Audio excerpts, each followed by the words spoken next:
Fala galera. Siri de Cortes providenciando mais um vídeo de cortes para vocês. Neste corte do podcast Inteligência Limitada, Marlon do Uber explica por que se candidatou a vereador e quais os seus desafios representando a categoria dos motoristas de aplicativo. Debate também como é a vida de outros motoristas fora do Brasil. Inscreva-se no canal. E os motoristas de aplicativo nessa agonia do que fazer, né? Fui candidato ano passado, fui eleito, na tentativa aí de tentar reverter esse cenário em relação ao motorista de aplicativo, tentar dar um melhor alento para ele, melhor, que é, na verdade, na prática, uma melhor remuneração, né? Mais segurança também. Qual que é o caminho para isso, você acha? O caminho é bem complicado. O poder público não vai definir quanto que o aplicativo vai cobrar, qual a margem de lucro do aplicativo. E eu acho que não tem que ser assim mesmo, né? Não é o poder público que vai definir isso. Mas eu acredito que, por ser uma relação de trabalho muito nova, essa relação de trabalho dos aplicativos com os motoristas e até os entregadores também, tem algumas dualidades e algumas inconsistências que não é determinada em legislação nenhuma, né? Por exemplo, o poder público e a própria Uber consideram o motorista como um profissional autônomo. E eu acho que tem que ser assim, de verdade. Eu acho que tem que ser um profissional autônomo. Entretanto, você já viu algum profissional autônomo não determinar o quanto que ele vai ganhar pelo seu serviço? É verdade. Isso não acontece no aplicativo. O Um aplicativo que marceneiro, determina um pedreiro, qualquer coisa. Ele vai dizer, não, custa tanto para fazer isso aqui. Não, minha mão de obra é isso. É verdade. Né? E isso não acontece, por exemplo, no mundo de motorista de aplicativo ou de entregadores. Então, é ou não é profissional autônomo? No momento que eu não tenho o direito de escolher o quanto que eu vou cobrar pelo meu serviço. E aí, se tu vê, por exemplo, nos contratos entre aplicativo, qualquer aplicativo, Uber 99 e o motorista, diz lá, tem uma cláusula. O motorista pode cobrar o quanto ele quiser pela corrida. Tá escrito lá. Ou seja, na verdade, os aplicativos sabem que não pode, que o profissional tem que ter essa liberdade, mas a ferramenta, o próprio aplicativo, o sistema todo não oferece essa opção pro motorista. Ou seja, é algo que não tem nada que regula isso. Entendo, é algo novo, né? É difícil. 2, 3 semanas atrás estive lá com o ministro Onyx, que agora é ministro do Trabalho, e uma tentativa dele de diminuir a quantidade de desempregados, e acho que de uma certa forma não está errado, ele quer regulamentar bem a profissão de entregador e de motorista. Então, assim, ele baixaria a quantidade de desempregados no Brasil em 2,5 milhões. Então, de 15 para 12,5 milhões, mais ou menos, ele baixaria o número, que para ele seria um bom dado, né? Desde que essas pessoas, por exemplo, contribuíssem com o INSS ou alguma coisa nesse sentido. E aí, só que eu fui lá falar com ele e dizer, cara, não é bem assim. O motorista é um profissional autônomo, mas os aplicativos exigem do motorista como um CLT quase, né? Ou seja, o motorista é punido se ele não aceita uma corrida, ou se ele cancela uma corrida, muitas vezes, de uma certa forma ele tem uma punição. Às vezes não recebendo promoções, às vezes, toma um gancho de algumas horas sem corridas, mas às vezes o motorista prefere tomar um gancho do que sair no prejuízo de uma corrida. Caramba. Hoje em dia, né? Que nem estavam tentando buscar uma pessoa aqui. Ontem eu não conseguia, cara. E eu vi várias pessoas reclamando no Twitter também. E aí vamos falar sobre isso. Então o preço da gasolina é algo que decide. Então se o motorista vê que ele tem que se deslocar 5 km para pegar um passageiro, para rodar com ele 3, pô, não vai. Ele só vai ganhar pelos 3 rodados, não vai ganhar pelos 5. E aí ele vai lá e cancela. Aceita, verifica onde é que é.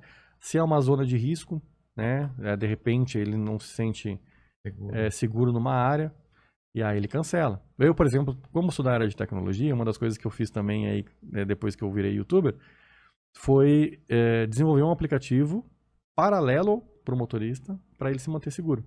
Como que é isso? Então esse aplicativo diz quais são as zonas de risco da cidade.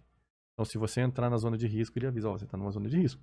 Né? Então ele já sabe, porque muitas vezes os motoristas nem sabem onde está. Baseado em reportes dos próprios motoristas. Então é colaborativo. Os motoristas disseram, nossa, eu achei que ia demorar um tempão para mapear, e uma semana eu tinha o Brasil todo mapeado.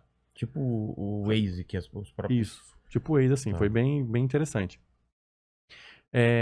Uma das coisas que acontece muito é passageiro fazer denúncia falsa de motorista. Tipo? Ah, de assédio? Assédio, ou o motorista me agrediu. Caramba.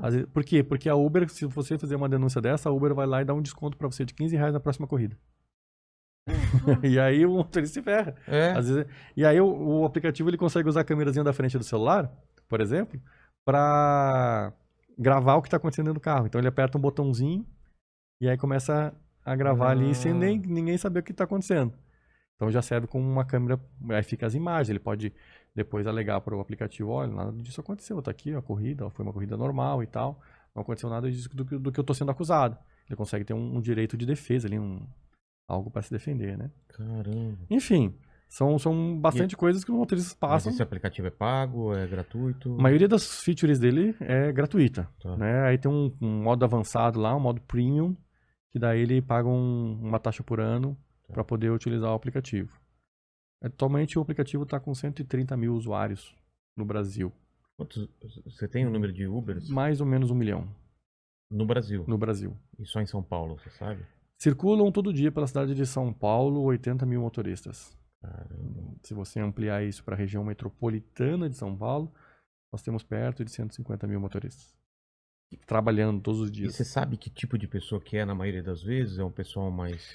Isso mudou, né? Então, Mudou. lá em 2015, 2016, quando eu entrei, tinha muito engenheiro, tinha muito pessoas formadas, tinha advogados, enfim, gerente de banco, vi muito disso. Hoje em dia, não. Hoje em dia, acabou sendo... São pessoas que às vezes desistem de ser garçom, né? De ganhar um salário mínimo como garçom para ganhar 2 salários mínimos por mês como motorista de aplicativo. Então, hoje... Tem muito disso. Então, o perfil hoje são mais... se você pegar, por exemplo, o mapa de onde veio meus votos, na cidade de São Paulo, né, dá tudo periferia. Na região central de São Paulo, vamos botar assim, zona sul, tem onde eu tenho menos votos. Mas pega toda a periferia, todas as periferias eu tenho um voto. Entendi. Então, mapeando por isso, né, hoje eu entendo que os motoristas de aplicativo hoje são pessoas que mais moram na periferia. A 99 é brasileira ou não? A 99 ela começou brasileira, né? E foi comprada por um grupo chinês chamado Didi Xuxing, acho que é um nome assim, uma coisa estranha, não lembro agora. É o que você falar, a gente vai acreditar. Não é? Verdade. E aí, então é uma empresa chinesa que administra a 99 no Brasil. Né? E ela e Uber seguem mais ou menos as mesmas regras, No meio parecido. início, como era brasileira, ela era diferente. Ela acho que era mais ajudante do motorista, assim, sabe? E depois ela acabou seguindo a mesma linha da americana da Uber. Então hoje não tem muita diferença entre as duas, né? As duas têm mais ou menos o mesmo comportamento. Tem outros aplicativos que estão entrando no mercado, o InDriver, não sei se você já viu também. Não. A Cabify saiu recentemente. Saiu do Brasil por causa da pandemia, né? Então a Cabify teve um problema muito grande, porque o público dela era classe média. Ah, tá. A classe média ficou em casa na pandemia. Não saía de casa, aí ficou sem corrida, desistiu. Lá fora é forte nos Estados Unidos a Cabify, né? Não, na Espanha. Porque eu já peguei Cabify no... Começou muito tem forte. outra, né? Lyft. Estados Unidos é Lyft. A roxinha, a lilás ali do Lyft. O pessoal gosta muito, o americano gosta muito da Lyft. Não sei muito bem por que isso acontece, mas... Lá nos Estados Unidos vale mais a pena ser Uber? Porque um amigo meu, né, o Fábio, amigo nosso, é Uber lá, ele falou que, cara, é tranquilaço lá. Tem gente que diz que sim, que lá é bem mais tranquilo.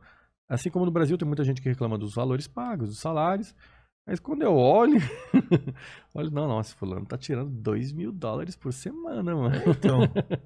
Se tu vai ser... um garçom, um barman lá na Flórida, por exemplo, que é muito comum, com as gorjetas, com o salário, a pessoa tira o quê? $4.000 mês, $5.000 mês, de repente, às vezes, quando é época festiva, digamos assim, tem bastante festa. O motorista está tirando $2.000 por semana, o carro lá é bem mais barato que aqui, né? Exatamente. Aqui, imagina, o motorista vai ganhar líquido no final do mês R$2.000, R$2.500, e tem que ter um carro de 80 mil, 60 mil. Complicado. Né? Mas lá não. Lá um Corolla novo é $25.000. O motorista tira 7, 8 mil dólares por mês. 4 meses paga o carro. Né? Então é bem mais É bem mais vantajoso lá. É. Né? Eu entendo que sim, eu entendo que lá, pela economia em geral, não só pela relação de trabalho do aplicativo com o motorista, mas pela economia em si, As coisas lá vale funcionam. bastante a pena ser lá. Conheci alguns brasileiros que já foram para a Europa ser Uber. Eles se privaram de moradia, de comer bem por um ano, ganhavam em euro muito dinheiro, e aí depois, de uma certa forma, traziam esse dinheiro para o O Brasil. lance era juntar o máximo de grana possível e voltar. Aí fica um ano lá e volta. Entendi. Fizeram uma boa grana, conheci um pessoal É? que fez isso, fez uma boa grana. Trabalhando que nem louco. Trabalhando que nem louco, mas tipo assim, se priva um ano, fatura, sei lá, vou chutar aqui, de repente, 70 mil euros Porra. num ano, vai dar o que isso aí? Se você multiplicar Por 7, 8? Quanto tá quanto é que tá o o ouro? Deve estar uns 7 reais, né? É. A 70 Uns 500 mil pau, acho. vezes 7, Acho. tu faz 500 mil reais no ano. Porra. O cara volta com esses 500 mil pro Brasil, volta feliz, né? Felizão, cara. Volta felizão, já vi gente fazer isso. Então, às vezes... Mas não é fácil, né? Porque depende do país. Né? Eu não lembro qual país que esses caras foram. Acho que foi Suíça, se eu não me engano. Que alguns países têm mais restrição. Tem que ter o license driver lá de pelo menos um ano. Ah, entendi. Por exemplo, brasileiro ser Uber nos Estados Unidos não é tão fácil. Tem que estar morando lá, né? O cara ir pra lá só pra isso é muito difícil. Não vai. Mas a gente aprovou agora recentemente na Câmara de Vereadores a CPI do Uber. O que é? A gente vai investigar a Uber no sentido de alguns impostos que ela foge de pagar, aparentemente, Ah, é? né? E também, não só a Uber, quanto o 99, todos os apps. E também essa relação de trabalho que eu citei aqui, levantar à tona esse questionamento da relação de trabalho, se é autônomo, se não é autônomo. E até hoje nunca teve um olhar clínico sobre isso. É uma tendência mundial a regulamentação disso. Já aconteceu na Inglaterra, Nova York, Califórnia. Califórnia teve uma tal de proposta 22, que agora foi derrubada lá, enfim, que era um CLT mais light, sabe? Uma coisa assim. Mas, enfim, foi derrubada pela justiça lá. Sim, o mundo está tentando regulamentar isso. Não é errado, né? Na verdade, é muito certo que São Paulo, por exemplo, esteja caminhando no mesmo sentido do que as grandes metrópoles mundiais, para que se faça o mesmo aqui também na cidade de São Paulo. E meu trabalho é esse. Né? Meu trabalho é tentar